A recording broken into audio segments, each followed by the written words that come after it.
भारत के राष्ट्रपति, उनका चेहरा हम हर जगह देखते हैं ना, नोटों पर, सरकारी दफ्तरों में। पर एक सवाल मन में जरूर आता है, क्या ये पद सिर्फ एक प्रतीक है, एक सिंबल, या फिर उनके पास कोई असली ताकत भी होती है? आज हम इसी की पड़ताल करने वाले हैं कि भारत के राष्ट्रपति असल में करते क्या हैं। तो सवाल वही है, क्या भारत के राष्ट्रपति सिर्फ एक नाममात्र के मुखिया हैं, एक रबर स्टैंप जिनका काम बस औपचारिक समारोहों में हिस्सा लेना है? या फिर इस पद के पीछे कुछ और भी है, कोई ऐसी शक्ति जो हमें आमतौर पर दिखाई नहीं देती? चलिए इस आम धारणा की तह तक चलते हैं। देखिए, इस सवाल का जवाब ना एक बहुत ही बुनियादी लेकिन जरूरी अंतर में छिपा है। भारत में राज्य का प्रमुख यानी हेड ऑफ स्टेट और सरकार का प्रमुख यानी हेड ऑफ गवर्नमेंट, ये दोनों एक ही इंसान नहीं होते। और इन दो अलग अलग भूमिकाओं को समझना ही राष्ट्रपति के पद को समझने की पहली सीढ़ी है। इसे ना थोड़ा और आसान करके समझते हैं। एक तरफ है राष्ट्रपति, वो हैं राज्य के प्रमुख, जो पूरे देश की एकता और सम्मान का प्रतीक हैं। और दूसरी तरफ है प्रधानमंत्री, वो सरकार के प्रमुख हैं, जो अपनी कैबिनेट के साथ मिलकर देश का रोजमर्रा का कामकाज मतलब शासन चलाते हैं। तो इसका मतलब क्या हुआ? मतलब ये कि कागज पर तो सारी एग्जीक्यूटिव पावर राष्ट्रपति के पास है, लेकिन असल में उस पावर का इस्तेमाल प्रधानमंत्री और उनकी कैबिनेट ही करती है।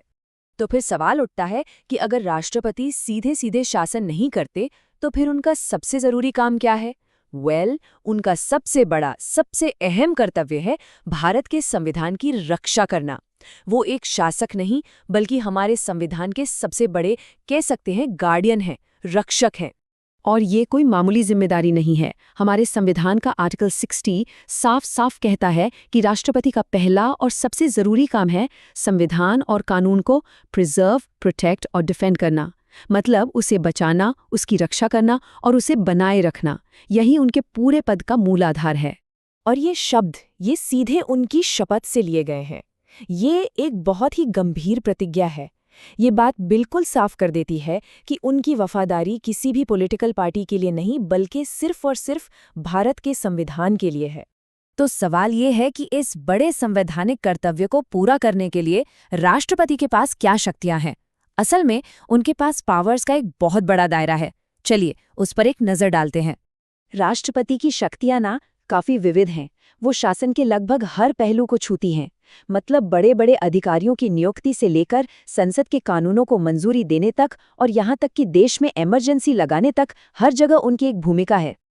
अब उनकी कार्यकारी शक्तियों में सबसे अहम है देश के बड़े बड़े पदों पर नियुक्ति करना।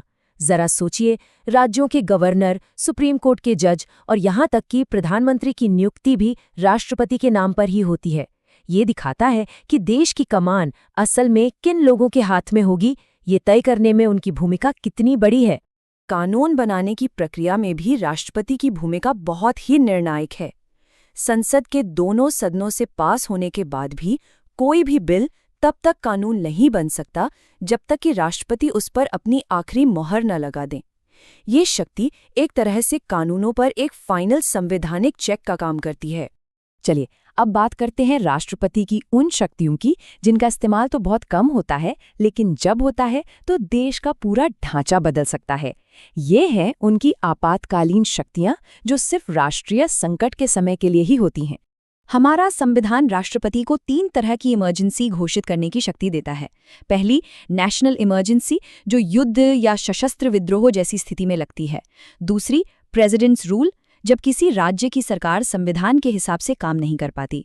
और तीसरी, फाइनेंशियल इमरजेंसी, जब देश की आर्थिक स्थिरता को कोई गंभीर खतरा हो। ये आंकड़े देखिए, ये अपने आप में एक कहानी बताते हैं। राष्ट्रीय आपातकाल सिर्फ 3 बार लगा है, और अच्छी बात यह है कि वित्तीय आपातकाल तो आज तक एक बार भी नहीं लगा। लेकिन राज्यों में राष्ट्रपति शासन, इसका इस्तेमाल 115 से भी ज्यादा बार हुआ है। ये इसे राष्ट्रपति की सबसे ज्यादा इस्तेमाल की जाने वाली और हाँ, सबसे विवादास्पद शक्तियों में से एक बनाता है। ये वो 3 ऐतिहासिक मौके हैं जब देश में राष्ट्रीय आपातकाल लगाया गया था। 1962 और 1971 में बाहरी आक्रमण के कारण, और 1975 में आंतरिक अशांति के आधार पर। 115, ये संख्या वाकई में चौंकाने वाली है। 2018 तक 115 से ज्यादा बार अलग अलग राज्यों में राष्ट्रपति शासन लगाया गया। इसका सीधा मतलब ये है कि केंद्र सरकार ने 115 से ज्यादा बार चुनी हुई राज्य सरकारों को हटाकर सीधे अपना शासन लागू किया। ये इस शक्ति के राजनैतिक महत्व को दिखाता है। लेकिन राष्ट्रपति की भूमिका सिर्फ इन संवैधानिक शक्तियों तक ही सीमित नहीं है। वो पूरे राष्ट्र की एकता और सम्मान के प्रतीक भी हैं। और इस प्रतीक का सबसे भव्य रूप हमें उनके आधिकारिक निवास राष्ट्रपति भवन में देखने को मिलता है। 340, जी हाँ, राष्ट्रपति भवन में कुल 340 कमरे हैं। ये विशाल संख्या इसे दुनिया के सबसे बड़े शासनाध्यक्ष आवासों में से एक बनाती है। ये सिर्फ एक घर नहीं, बल्कि भारत की शक्ति, उसकी संप्रभुता और उसके सम्मान का एक जीता जागता प्रतीक है। और जानते हैं, इसे बनाने में 70 करोड़ से भी ज्यादा ईंटें लगी थी। सोचिए, हर एक ईंट भारत के इतिहास और उसकी शानदार वास्तुकला की कहानी कहती है। राष्ट्रपति भवन के ठीक सामने जो जयपुर स्तंभ है, उस पर यह शक्तिशाली संदेश लिखा है। ये इस इमारत को सिर्फ पत्थर का ढांचा नहीं रहने देता, बल्कि इसे राष्ट्र के महान आदर्शों से जोड़ता है। ये पूरे देश के लिए एक प्रेरणा है। तो कुल मिलाकर हम कह सकते हैं कि राष्ट्रपति सिर्फ एक नाम मात्र के मुखिया नहीं है। उनकी भूमिका भले ही हमेशा सामने न दिखे, पर भारतीय लोकतंत्र के लिए बेहद जरूरी है। वो संविधान के अंतिम रक्षक हैं, राष्ट्रीय एकता के प्रतीक हैं और संकट के समय में सरकार की शक्तियों पर एक जरूरी नियंत्रण भी। तो आखिर में एक सवाल जरूर सोचना चाहिए कि शक्ति का असली मतलब क्या है? क्या वो जो रोजमर्रा के कामों में दिखती है, या वो जो देश और संविधान के प्रति अंतिम जिम्मेदारी निभाती है? भारतीय राष्ट्रपति का पद हमें इसी गहरे सवाल पर सोचने के लिए मजबूर करता है।